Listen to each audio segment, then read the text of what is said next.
Hello everyone, this is Akshata, your educator. मी तुम्हा सर्वांचं स्वागत करते ग्लोबल ऑनलाईन प्लॅटफॉर्मवरती. आजच्या सेशनमध्ये MBA CET 2027 एक्झामिनेशनसाठी आपण जी नवीन सिरीज घेऊन आलेलो आहोत, दॅट इज प्रिव्हियस इयर क्वेश्चन्सची. यामध्ये आपण प्रिव्हियस इयर क्वेश्चन सोबतच कॉन्सेप्ट डिस्कस करणार आहोत इच अँड एव्हरी क्वेश्चनचे. काय स्ट्रॅटेजी अप्लाय करायची आहे, एखादा क्वेश्चन जर तुम्हाला एक्झाममध्ये आला, कमीत कमी टाईममध्ये कसं सोडवायचं, या सगळ्या गोष्टी आपण प्रत्येक सेशनमध्ये पाहणार आहोत along with the strategy. Okay, so यासोबतच जर तुम्ही 2027 MBA CET साठी प्रिपरेशन करत असाल तर आम्ही तुमच्यासाठी एक कम्प्लीट कोर्स घेऊन आलेलो आहोत. तिची नवीन बॅच स्टार्ट होणार आहे 31 ऑगस्ट पासनं. या बॅचमध्ये will be conducting daily live lectures, Marathi आणि इंग्लिश लँग्वेज बोथ लँग्वेजेसमध्ये जे आहे आपण लेक्चर्स कंडक्ट करू. रेकॉर्डेड सेशन्स प्रोव्हाइड करण्यात येतील या लेक्चर्सचे. Topic wise practice MCQs, full syllabus notes, full syllabus mock test and MCQ ची series. So to understand any exam pattern महत्त्वाचे असतं टू अंडरस्टँड कशा टाईपचे क्वेश्चन्स एक्झाममध्ये येतात, त्या टाईपचे आपल्याला क्वेश्चन पेपर सॉल्व्ह करणं पण महत्त्वाचे आहे. सो म्हणून ह्या ज्या 3 गोष्टी आहेत, this will help you to score good marks in exam along with good rank. जर तुम्हाला गुड रँक सोबत गुड मार्क्स स्कोर करायचे असतील त्या दिलेल्या नंबरला कॉन्टॅक्ट करा आणि या पर्टिक्युलर कोर्सला जे आहे एनरोल करा, किंवा ग्लोबल ऑनलाईन ॲप्लिकेशनच्या द्वारे पण तुम्ही कोर्सला जे आहे एनरोल करू शकता. Without any further due, let's begin with today's session. जसं प्रिव्हियस सेशनमध्ये आपण क्वेश्चन्स पाहिलेले होते डेटा सफिशियन्सीचे, त्याच पॅटर्नचा हा प्रश्न आहे. सर्क्युलर सिटिंग अरेंजमेंट दिलेली आहे आपल्याला, PQRSTU. These are the members who are sitting in a circular table. Circular टेबलवरती ही जी लोक आहेत ती बसलेली आहेत.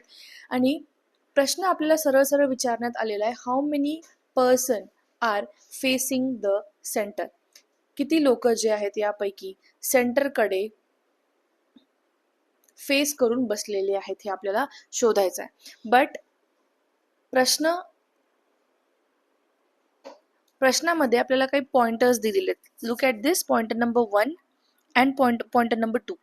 ओके, पहिलं आपल्याला अंडरस्टँड करावं लागेल हे दोन्ही वाक्य. ओके, डिकोड करावे लागतील आणि नंतर लेट्स सी दी ऑप्शन्स. म्हणजे ऑप्शन नंबर 1 पहा, यामध्ये काय दिलेलं आहे. If statement 1 alone is sufficient to answer the question. म्हणजे जो क्वेश्चन दिलेला आहे आपल्याला की एवढे व्यक्ती आहेत, 6 व्यक्ती आहेत सर्क्युलर टेबलवरती बसलेली आहेत, काही सेंटरला फेस करत आहेत, काही बाहेर फेस करत आहेत. ठीक आहे, तर आपल्याला शोधून काढायचं आहे की यामध्ये फर्स्ट आणि सेकंड स्टेटमेंट पैकी कुठला वाक्य जो आहे ते आपल्याला या प्रश्नाचं उत्तर देऊ शकतो का, दोन्ही वाक्य देऊ शकतात, किंवा दोन्ही वाक्यांपैकी कुठलाच वाक्य जो आहे is not sufficient to answer this question, हे तुमच्या ऑप्शन्समध्ये दिलेलं आहे. ठीक आहे, so let us understand statement number 1 पहिलं. Only 2 person sit between P and Q. Let's say this is P and this is Q. 2 व्यक्ती P आणि Q च्या आतमध्ये बसलेले, दोघांच्या मध्ये बसलेले आहेत. ठीक आहे, P is facing the centre. P जे आहे सेंटरला फेस करत आहे. ठीक आहे, म्हणजे आपल्याला एक व्यक्ती तर भेटला सेंटरवाला P पहिल्या वाक्यातनं. ठीक आहे, दुसरं वाक्य बघा काय सांगतं इथे, P is facing the center. त्यानंतर R is second to the left of U. R is second to the left of U. आता आपल्याला U ची जागा माहिती नाही. लेट्स से इथे U बसला. ठीक आहे, इथे U आहे, पण U सेंटरला फेस करत आहे का U बाहेरच्या साईडला फेस करत आहे, हे आपल्याला या डेटामध्ये क्लिअरली सांगितल्या आलेलं नाहीये. पण एक गोष्ट सांगण्यात आलेली आहे की R जो आहे तो second to the left of U आहे. ठीक आहे, जर समजा U आपला सेंटरला फेस करतोय, जर U सेंटरला फेस करतोय तर आपला R कुठे येणार, फर्स्ट राईट, सॉरी लेफ्ट बोललेलं आहे ना, R sit second to the left of U. Okay, U चा फर्स्ट लेफ्ट कोणता आहे, U चा फर्स्ट लेफ्ट हा आहे आणि सेकंड लेफ्ट हा आहे, तर R इथे यायला पाहिजे जर U सेंटरला पाहत असेल तर. पण U चं क्लॅरिफिकेशन दिलंय का, इथे कुठे पाहतोय, नाही दिलेलं आहे. U समजा बाहेरच्या साईडला फेस करते, म्हणजे ह्या केस नंबर 2 मध्ये लेट्स से U जो आहे तो बाहेर फेस करतोय.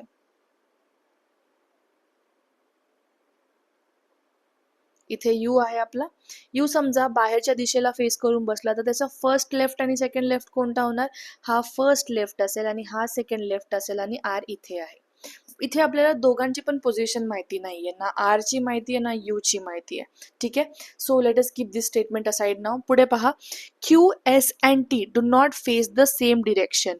Q S T do not face the same direction as you faces. आता पहा, समजा यू जर तुमचा सेंटरला फेस करतोय तर क्यू एस आणि टी बाहेरच्या साईडला, आउट साईडला फेस करणार आहेत, हे या वाक्याचा अर्थ होतोय. करेक्ट. आणि समजा यू तुमचा बाहेरच्या साईडला फेस करतोय तर क्यू एस टी तिन्ही व्यक्ती इनसाइड फेस करेल, म्हणजे एक्झॅक्टली अपोजिट ऑफ यू. हे या अर्थ म्हणजे ह्या वाक्याचा अर्थ निघतो. तर मला सांगा, आपण पहिल्या एका स्टेटमेंटवरून सांगू शकतो का की किती व्यक्ती सेंटरला फेस होत आहेत आणि किती नाही? नाही सांगता येत आहे. फक्त आपल्याला इथे एकच गोष्ट क्लिअर झालेली आहे की पी जो आहे तो सेंटरला फेस करतो. ठीक आहे, I just make a note of it. पहिल्या वाक्यांमधून आपल्याला हे समजतंय की पी जो आहे तो सेंटरला फेस करतोय. आपल्याला यू ची दिशा माहिती नाहीये, इनसाइड आहे का आउटसाइड आहे हे माहिती नाहीये. पण यू जर समजा इनसाइड असेल तर क्यू एस टी आपले आउटसाइड असतील, आणि समजा यू आपला आउटसाइड असेल तर क्यू एस टी आपला हे इनसाइड असणार आहे. ही गोष्ट आपल्याला ह्या प्रश्नामधून समजली आहे. Correct, that is it. बाकी आर जो आहे तो यूच्या सेकंड लेफ्टला आहे. एवढंच समजलं. यातनं आपल्याला काहीही समजलेलं नाहीये की कोण सेंटरला बसलं किंवा कोण बाहेर बसलं एक्सेप्ट पी. पुढचं वाक्य पाहूयात. Next statement, R sits immediate left of P. Let's say इथे पी आहे, R sits immediate left of P. P ची डिरेक्शन माहिती आहे का आपल्याला? नाही माहिती सेकंड वाक्यासाठी. ठीक आहे, तर पी ची डिरेक्शन आपल्याला माहित नाही. पी जर इनसाइड असेल, इनसाइड फेस करत असेल तर आपला आर कुठे येईल? Immediate left of P, R इथे येईल.